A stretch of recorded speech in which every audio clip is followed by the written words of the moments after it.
Bill Gates testified before the U.S. House Oversight Committee, admitting Jeffrey Epstein used knowledge of his affairs to pressure him into re-engaging with his foundation.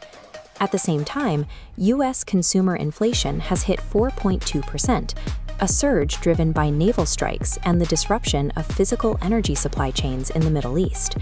These two developments map directly onto the UPSC syllabus, providing a real-time framework for General Studies Paper 3 on the economy and Paper 4 on ethics. Our objective is to decode the specific mechanics of this crisis, the ethical pitfalls of corporate governance, and the geopolitical triggers of global supply chain inflation.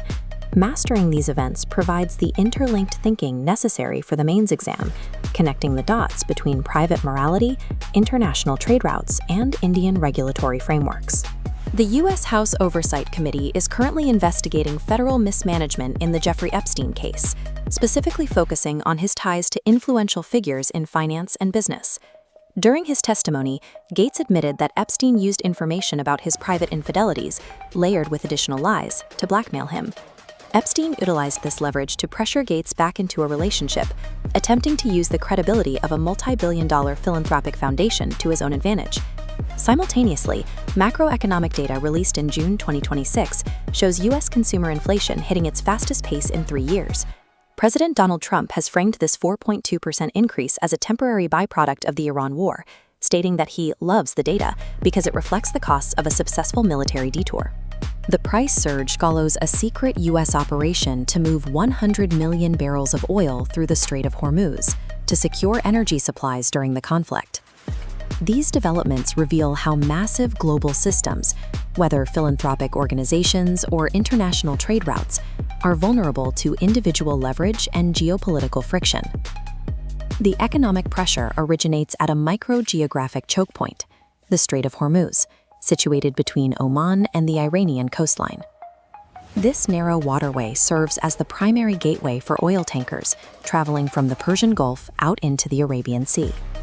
Approximately 20 to 30% of the world's total oil supply passes through this single corridor, making its security vital for global price stability.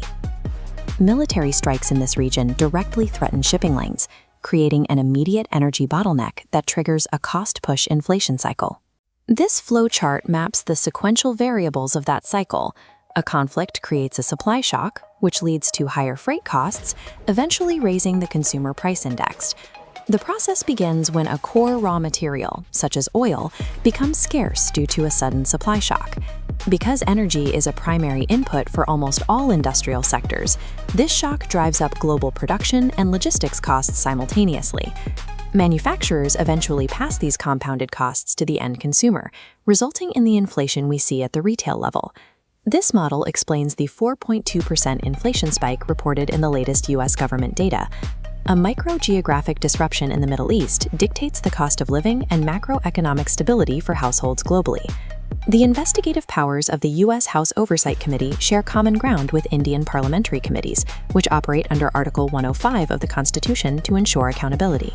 In the Indian context, corporate philanthropy is governed by Section 135 of the Companies Act 2013, which mandates corporate social responsibility spending.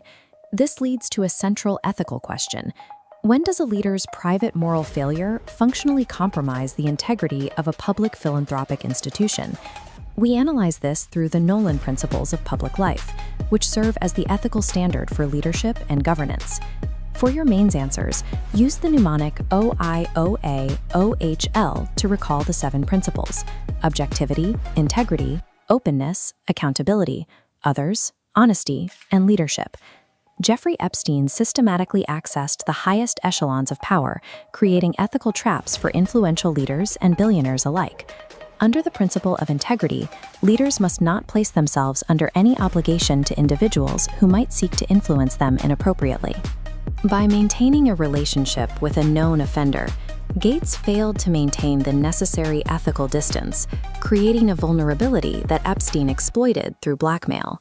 Furthermore, the principle of accountability requires those in power to be transparent regarding the management of resources intended for the public good.